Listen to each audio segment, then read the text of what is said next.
Well, hey, Vision. Hey, I got two pieces of good news for you. The first piece of good news is Mitch found my cup. Okay?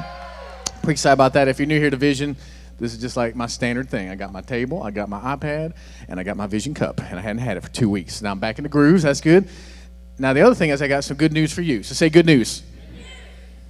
Because I love being the deliverer of good news. And next week, as we wrap up training camp, our topic is going to be winning. So I'm really going to dive into the fullness of good news next week with winning. But the good news even for today is who doesn't want to be a part of a team that's making a difference, of a team that's winning, of a team that's experiencing joy. And I'm talking today about being a visionary, but honestly, this is a team that has been going on for 2,000 years. That here at Vision Church, we believe this guy, Jesus Christ, is a total waymaker. That he is a promise keeper. I mean, he is a difference maker in our lives. So let me start off with a story. And this story comes out of the book of Luke. And if you don't read the Bible much and you don't know where to start, man, I encourage you to get the book of Luke. Because I love the way Luke writes. He was a doctor, the best we can tell. He's very detailed, took good notes, wrote things down, told stories of what he saw. So I like that. I like detail. I like to understand detail. And I also encourage you, when you read the Bible, try to think about what pieces are not included in the story. And you're like, okay, that's kind of strange, because I believe the Bible, the verses of the Bible. Yes, we do. And there's always more to the story, because they couldn't write down everything. So let me try to fill in maybe some of the gaps today on the story. Now, the story is going to come out of Luke chapter 5, but actually I'm going to back it up to Luke chapter 4 for a minute, and then I'm going to bring up one of our team members. We're going to talk about it a little bit. Because back in Luke chapter 4, Jesus is making his way all throughout Galilee, teaching stuff, preaching stuff, healing people, doing miracles, amazing things, drawing people to himself. And so let's imagine there was a guy named George. Well, let's pick the name George because we don't know his name. I'm picking George because the guy I'm bringing up here is named Grayson. So I'm like, G, you can remember this. So we'll imagine this guy's name was George. This guy, George, would watch Jesus from a distance, hear about him, and be like some of the normal people that said they were amazed by his teaching. They were astonished by the things he did. And you go through Luke 4 as Jesus is traveling around. I imagine this guy, George, was kind of following Jesus around, listening, watching, trying to figure out if this is going to work for him. Well, Luke chapter 5, I wonder if this is like really where it hit, where Peter has got this boat, and Jesus is preaching on the shore, and there's so many people that Jesus gets in the boat and backs off of the water. And I just imagine if this guy, George, was standing in the crowd that day, watching, and if you know that story at all, where the guys have been fishing, couldn't catch a thing, and then Jesus said, well, actually, let's go out and toss it on that side. And Peter had this amazing statement where he said, because you say so, I will do it. So don't discount the value of sometimes a simple phrase like, because you say so. Peter says, Jesus, because you say so, I'll do it. Tosses the nets in the water, pull it out, so many fish. So many that boat and the boat next to him are literally almost sinking because there's so many fish. Imagine this guy, George, on the shore watching it, and he's like, this is my day. From now on, I am following this guy, Jesus. I just heard Peter say, woe is me, Lord, be away from me. You've got to be the Son of God. So imagine this guy, George, he in his heart, he like signed up that day and said, I want to be a part of this. So imagine if that day, as his heart bought into it, and he starts really kind of connecting in that group of people, and he starts finding his place in that group of people. He starts truly being a part of Jesus' ministry to where it leads us to, in Luke chapter 5, a common story. Even if you're fairly new to church, you may have heard of this story where these guys bring their friend to church. Church is packed. The house is packed to where the only way they can get him in there is they climb up on the roof. And they tear a hole in the roof and they drop him down. And George, I think, was the driving force behind it. The guy whose heart had been grabbed by Jesus, and it said, I want to tell other people about what I found. And now you're thinking, Matt, you kind of add a lot of details to it. No, understand, these were real people in the Bible. When you read about a paralyzed guy who was lowered down through the roof, this was not some superhero who got him there. It was a normal guy like me and like you. Maybe his name was George. And he'd been hearing about Jesus, and something changed in him to where he said, I am passionate enough about getting my friend to Jesus that I would tear a hole in the ceiling and drop him down and see my friend come to salvation that day, to where everything changed that day for his friend, the paralyzed guy. You're like, okay, well, that's interesting. Well, here at Vision, we have habits. We call them our core four. That when somebody like a George, or actually like Grayson. So Grayson, why don't you come back up here? somebody like Grayson becomes a part of our family here, and they say, I want to experience Jesus like George did and like George's friend did. Now, maybe you've seen Grayson up here some, you've heard him singing, and like, man, this guy, he's cool. He's a whole lot hipper than Pastor Matt, and definitely younger, handsomer, all that stuff like that. So Grayson, thanks for joining up here. Yeah, of course. And what I want to do for a couple minutes even before we get to takeaway cards, don't even get to your notes yet, is I want to talk about these core 4 habits and what they mean in your life. Because if we can see it in somebody today, then maybe you can understand it more in somebody 2,000 years ago, and possibly then you can adopt those things into your life moving forward. So these core 4, which on our old location, we had them in the lobby. We're still kind of tooling around exactly where we're going to put them, but the main thing is they are immersed in our culture here at Vision, these core 4. And again, you don't need to write them down yet. We'll go through these in a moment with the notes.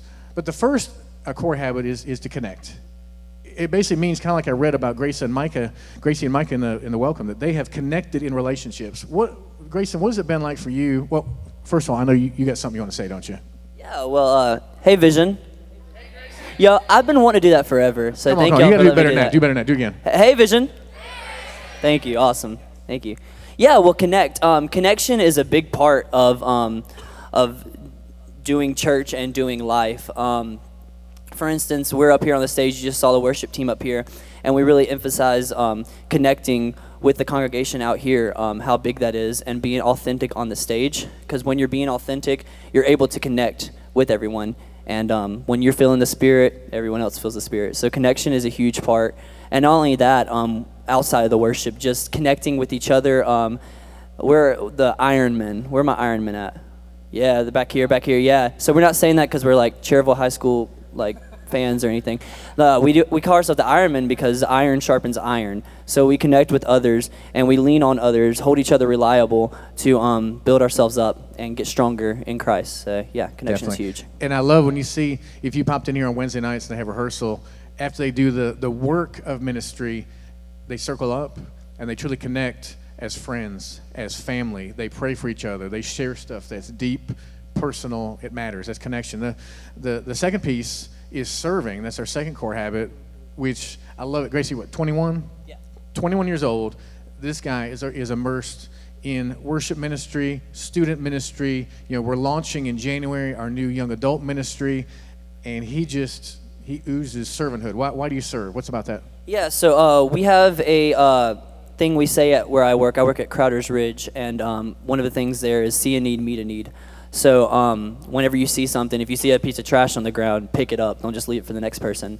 So same thing, for instance, with the youth and stuff. With Ignition, I help out with that. There was a need for a middle school leader. So I saw the need. I felt God telling me I needed to make that need, and I obeyed him. And it's all about obeying. Yeah. And it's so cool because when you are in your sweet spots, you'll do things like we'll come to student ministry and Grayson will have like some crazy rap thing or some lip I am sync insane. I apologize. Do not ask your kids about me because they'll all tell you I'm crazy. Yeah, he's crazy. But teenagers connect with crazy.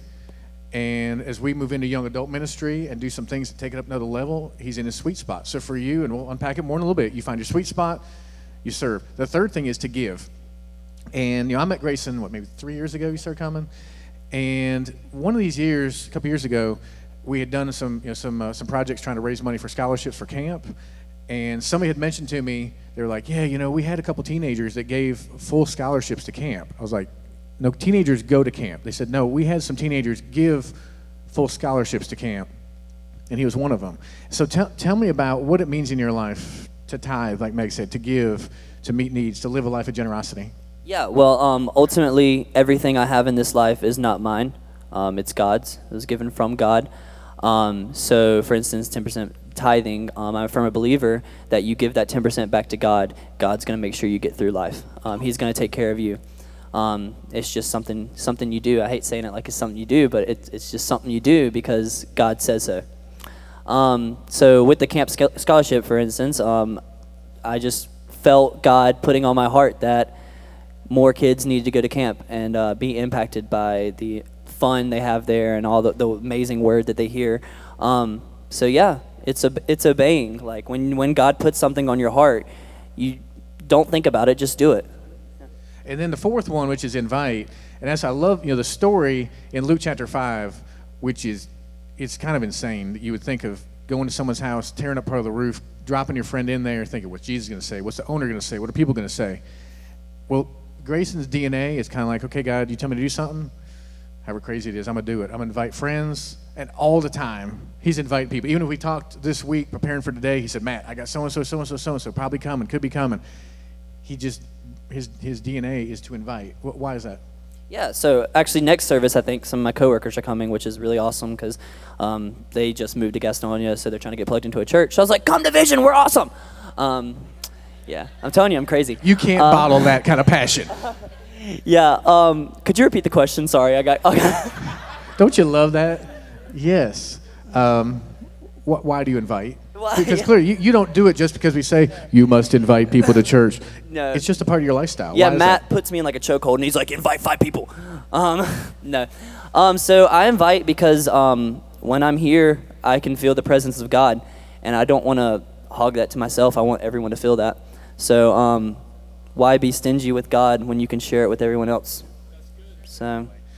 All right. Well, let's hear it for Grayson. I love him being a part of our team. Thank you. Thank you, sir. And if you would now, grab your takeaway card. We'll have notes on the screen. I want to go through these core 4. And again, whatever age you are, and I do have to say, it is so cool. This second row right here, I could hear these young voices singing during those songs, and that is just incredible. I know God smiles, so keep singing like that. You're doing great. All right, so these core 4, and I actually have some hand signals for them. So if you would stand up with me for a minute, stand up. We're going to go through the hand motions on it so you can get this. And then this week at work or at school, you can be doing stuff like this in the lunchroom or flying planes or whatever it is you do. You can do these things. Okay, so the first word is connect. So say connect. All right, here's our signal. Okay, so say connect. Give me the signal and go. Rrr. Okay, all right. The second one is serve. So say serve. And this one, if I was looking at you saying, hey, will you serve? You're like, ding. Yes, I will. So say serve and go cling. Okay, the third one is give. So say give. And give is like open-handed. It's like this. Okay, so say give. Give me the hands and go Okay, and then the last one is invite. So say invite. And you're going to go. So go, yeah. Okay, so say invite. And go, yeah. And you're not waving here. You're like, yeah. One more time. Yeah. Okay, good. Okay, take a seat. All right, so I'll be totally impressed, Ryder, if you're at school this week. I mean, you're with your family this week, or you're in school, or you're around town, or you're flying planes, or you're wherever you're at, and you're just like doing connect, schling, all this stuff like that, and people are like, what are you talking about? Oh man, let me tell you what it's like to be a visionary. It's a visionary. Okay, first thing is connect, because life is better, live together. So repeat after me. Life is better, live together. Okay, if you don't believe that, Andrew, don't say that, but I think you believe that. Because I've already enjoyed building a friendship with Andrew. We talk football, we talk K-State, we talk Michigan football. It's so much better when we live life together because we can just weep together. But in all seriousness, life is better lived together. And you get that in a church family. We are not perfect. If you think we're perfect, man, go try somewhere else because we're not perfect. If you think the pastor is perfect, just stand up right now and leave because I'm not perfect. But when we look in God's Word, we see reinforcement of Scripture to teach us this. All these verses are in your takeaway card. So what I challenge you to do this week is when you sit down and you go, connect. You look up the verses. You look up Ecclesiastes 4, 9 through 12. Look at this. It says, 2 are better than 1 because they have a good return for their labor. If either one of them falls down, one can help the other up. But pity anyone who falls and has no one to help them up. I mean, you think about your week, and if something comes your way that feels like you're stoppable, and you say, no. God's still unstoppable. I'm still unstoppable. And I'm like, hey, text back and forth. Will you encourage me? I'll encourage you. Together we can be unstoppable. Also, if 2 lie down together, they'll keep warm. But how can one keep warm alone? Though one may be overpowered. Trust me in this. If you feel like you are being overpowered, 2 can defend themselves. A cord of 3 strands is not quickly broken. We want you to become a part of our strand here. And that's not a strand of hundreds. You can't just come in and go out and never meet people and truly embrace this concept that life is better lived together. Matthew 18:20, for where 2 or 3 gather in my name, Jesus is speaking there, he says, there I am. 2 or 3, I am there. I'm with you. I make you stronger. 1 Thessalonians 5:11, therefore encourage one another and build each other up, just as in fact you are doing. I love encouragement from my brothers and sisters. I love when I'm kind of dragging along a little bit and I give Keith Mills a shout and we talk, and man, you can't spend 5 minutes with Keith Mills without being encouraged. And I just walk away and I'm like, boom, okay, encourage one another, just as in fact Christ builds us up. And then Hebrews 10, this one gets a little personal. So you got to understand, if you want to take this step into connection, it gets a little personal. It says, let us consider how we may spur one another on. So say, spur on. You say that with smiles now, but you don't say that when you got some sin in your life, or you're slacking off, or you hadn't been to church in months, and your friend calls you up like, hey, where you been? Hey, let me help you along. Hey, when I think of my wife Meg, my friend Linda here who knows horses, Spur's got a job to do. Spur's got a job to do. You spur, you get some movement. I don't know about you, but sometimes I need to be spurred a little bit. You're like, I don't want any of that. Okay, well then just stay where you're at.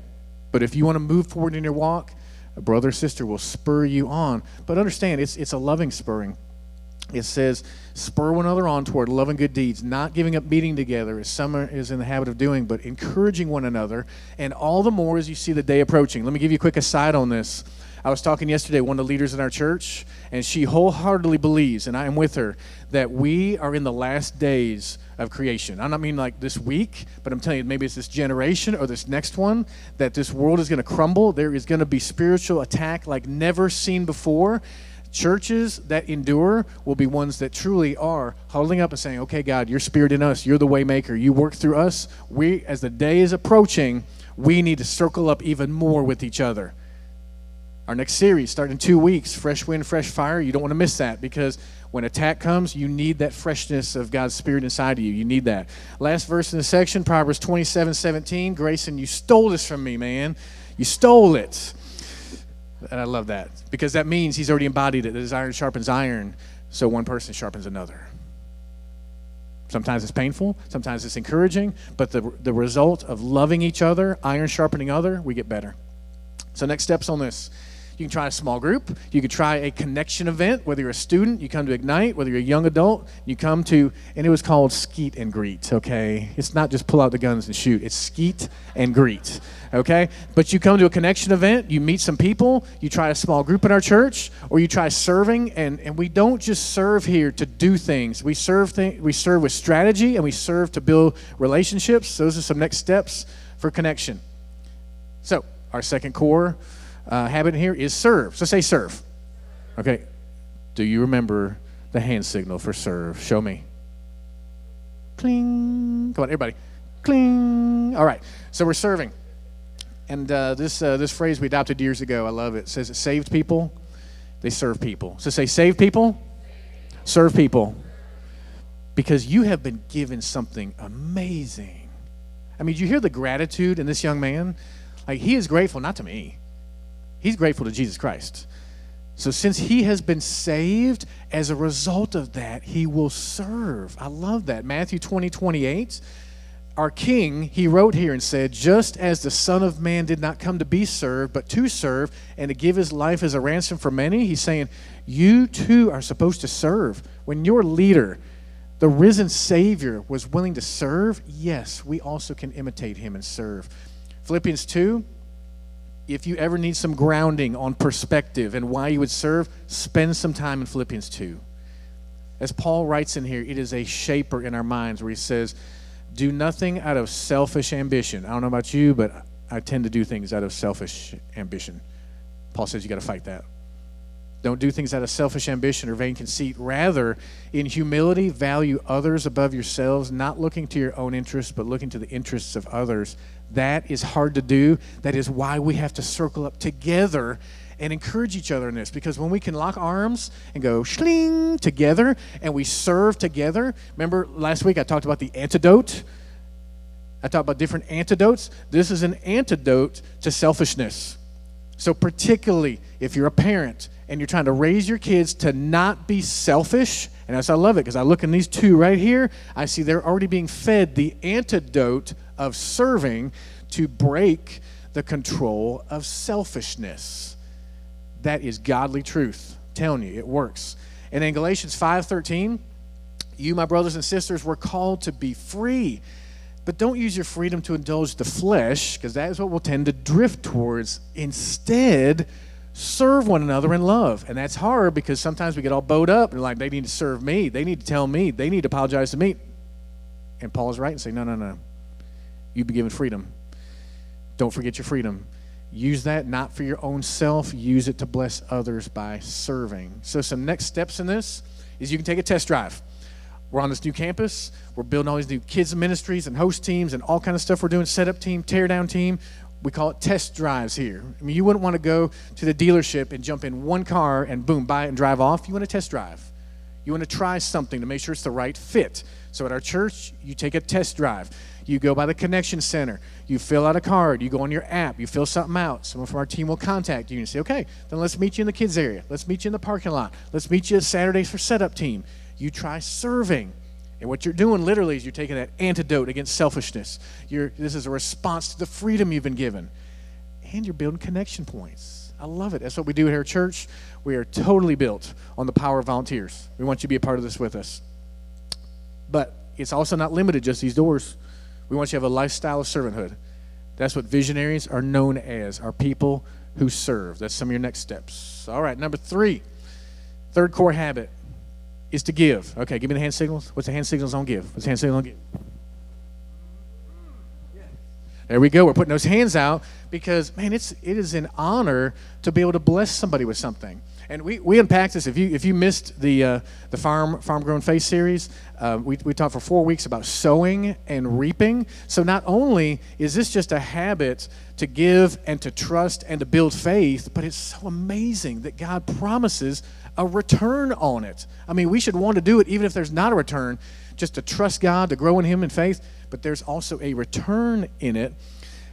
And so we had this 21-year-old, and he was a 19-year-old, I think, working at a grocery store, and we said, I'm gonna send a kid to camp. I was like, wow. That is open-handed, planting seeds, sowing into what God is doing. This whole concept of giving is scary. Does anybody find it scary at all to give anything away? Scary. I know, John, I'm with you, man. I mean, it's scary. It's like sometimes you're like, yeah, $1, $10, $100, God, $1,000. And like God has put on your heart to give, and you're like, man, that's scary. But here's the concept. You can't, repeat after me, you can't outgive God. Let's say it all together. You can't outgive God. Let's say it again. You can't outgive God. And you're like, okay, I'm kind of saying that because Pastor Matt said to say it, but I'm not really sure about that.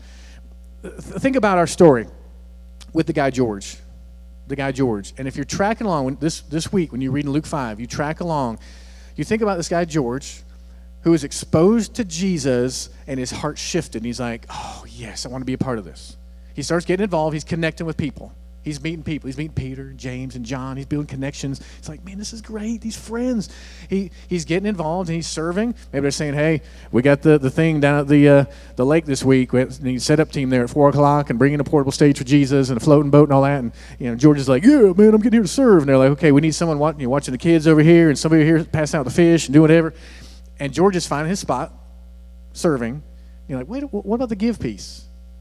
This is interesting. You think about it. Jesus in his ministry, he had absolutely no need for any monetary thing from George. I mean, really, you think the Son of God needed George to fund his ministry? It's so clear. Like, no, of course not. But when Jesus would speak and challenge people to give, it was because he knew 2,000 years ago it was a pressure point in people's lives. And what Jesus wanted to do was refine George's faith. Don't miss this. If George had a chance to give and when his faith was challenged, and if he was like, nah, I'm not going to try that, Jesus, I wonder if George's faith wouldn't have been strong enough to climb up on that roof. If you've been like, oh man, we can't do this. This is going to be so embarrassing. I mean, Jesus is going to call us out, and Jesus couldn't heal you anyways. I mean, George's faith would have been small, but as George connected, as he served, I believe as he gave, his faith was growing, and Jesus wants that in you too. Giving, like Meg said, it is not so we can just get, shine the floor better and put up fancier stuff. We don't need your money to make it. The reality is, we got a budget, we got bills to pay. God will provide that. But your giving is directly tied to your faith process. And I'm with you on that, in the faith process. So in Malachi 3, you're like, okay, Old Testament, that's before Jesus. Oh, hang on a second. Malachi 3 says, bring the whole tithe, 10%, into the storehouse, that there may be food in my house. Test me in this, says God. Only place in the Bible where God says to test him. See if I will not throw open the floodgates of heaven and pour out so much blessing, there will not be room enough to store it. I'll prevent pests from devouring your crops, and the vines in your fields will not drop their fruit before it's ripe, says the Lord Almighty. God's saying there's a direct cause and effect here. You trust me, there'll be an effect. The effect is blessing, and the effect is honestly less pain, suffering, damage in your financial world. I don't know if you got any damage in your world. Jesus will work to tweak that and make it better by your fruit not falling off the vines. You say, okay, again, that's Old Testament. That was before Jesus. So let me ask you this. Do you think that Jesus, when he called people like George and like Grayson, do you think he would have asked more or asked less than already what God expected? I would say more, because Jesus knew what was riding on it.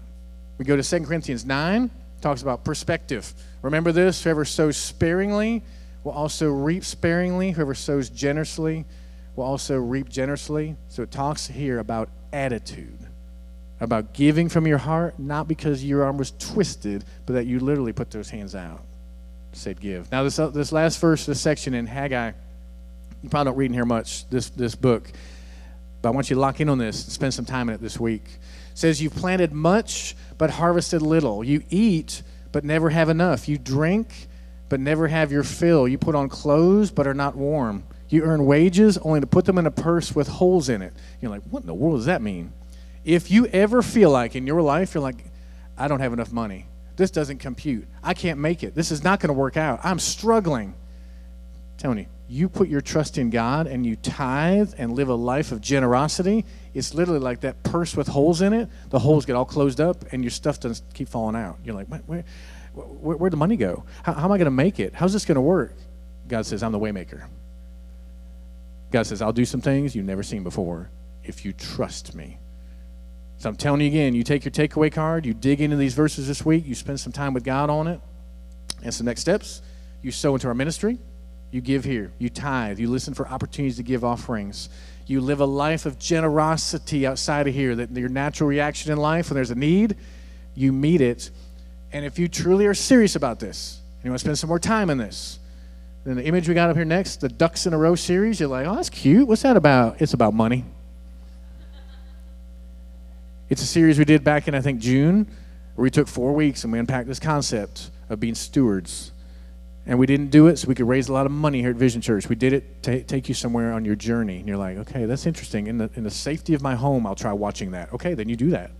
And you spend some time with God going through the Ducks in a Row series. You do that. And then the last habit is invite. So say invite. All right, give me the hand signal. Give me the hand signal. Come on, Chris. Come on to church. Come on, Grace. Come on, Meredith. You're like, I don't know if I can do that. I get nervous. People get mad at me. What are people going to think? I go to church. They're going to, patronize me at school or at work if I talk about church. You would tell people about a great restaurant. You tell people about a great movie you saw. You tell people about how cool the Tesla car is, and you got to get one. And man, then you try to imitate this young man and just let it flow. Let it flow, because here's our phrase, repeat after me, found people, find people. Found people, find people. I love that. It's so simple because literally you've been found. The Son of God has found you and saved you, and now you get a chance to find others. Luke 19:10, it says, the Son of Man, he came to seek and to save the lost. You were lost. Or if you're new here at Vision, just check it out and you are lost, then well, hey, let's help you get found. Let's help you get found by the Savior. So some next steps in this, honestly, it comes from internal. It's something you cultivate. It's a concept we call invest and invite. And I love this. I could spend a whole message on this because back in college, when I was told to go to the mall and go up to people I didn't know and tell them about Jesus, and I tried it once and hated it and tried it one more time and hated it even more, and I said, if this is what the Christian life's about, I'm going to be awful at this. Because I don't know about you, I don't like going to the mall, talking to people I don't know. But what I do is I invest in people in my life that I see at the gym or in my neighborhood, people I come across at McDonald's or the grocery store, and invest and invite. We try to make it easy for you. On your way out today, on the counter out there, we've got yard signs. Put them in your yard. We got clings that go in your car. We got new invite cards coming next week that we have for Vision overall and for each series. We got Vision merchandise. People are like, oh man, we're doing selling stuff. Didn't Jesus turn over tables for selling stuff? No. We're not making any money off selling stuff. About every 2 or 3 weeks, we pop up stuff we're here with Vision, shirts and sweatshirts and hats. We make no money off that. In fact, most of those items we charge you guys less than our cost so that you can have Vision stuff on. You go around town and they're like, hey, what's up with Vision? Boom, you just open a doorway to talk, to invest, and to invite. So as we wrap this up, I'd like Mitch and Grayson coming up here. They're going to get us ready for our last song. I want you to understand, training camp, this is still a different feel than where we'll go in 2 weeks. Because 2 weeks from now, we're going to turn our focus more externally to people coming in that do not call Vision home. And I know we got some first-timers today, second-timers, and third-timers, and we are so glad you're here. And specifically, I'm talking to people that call Vision home. And if you call Vision home, like I do, Grayson does, Mitch does, we are visionaries. And we have habits we can choose to live in here. Last week I talked about the habits we live out at home, getting in the Word, praying, all those things. That's what you do personally. And as a visionary, you have a chance to live out some habits. Like George did, or whatever his name was in that story, and he lived it out, and man, he saw his friend come to Christ that day and walk. He was freed from being paralyzed, and man, we're talking about this week. Well, tell them about the whole paralyzed thing and Pharisees and what your concept on the other people that were there that day. Yeah, so the Pharisees were there and they were telling Jesus, you can't do that. They were telling Jesus he can't do stuff. Come on. Anyways, just telling them you can't do that. That's against the law of the religion and blah, blah, blah. Go to sleep, Pharisees. Yeah. But let's call the paralyzed guy Ralphie because it's getting cold and I love Christmas Story. Nice, yeah, Ralphie. Ralphie. Yeah, so Ralphie gets lowered down from the roof onto the ground, and George sees this man who's paralyzed pick up his mat and walk away. But maybe the miracle wasn't Ralphie, but it was George. Ralphie may have been paralyzed with the body, but George might have been paralyzed in faith. So who knows who was affected more by that day? That's good preaching right there. That's good preaching right there. And the 4 habits, if you would, go ahead and stand with us, because we got to go through these hand signals one more time. Okay, so let's go connect. Serve. Give. Invite. Come on. Understand, this week, you can start changing things. And if you're like, man, Matt, I want to start changing it today, then great. Today, you grab your connection card that's in the seat in front of you, you put your name on it, and say, hey, somebody contact me. How can I serve? How can I connect? How can I give? How can I invite? Or you stop by the Connection Center and talk to Courtney out there. We want you to start taking next steps in this. Because you wonder, how many of us get paralyzed? Sometimes you're stuck. And God says, let me get you unstuck. And you start living out some habits. And man, when you see somebody like Ralphie, God work in his life, boom, it just lights you up. And you say, God, I can't believe I get to be a part of this process.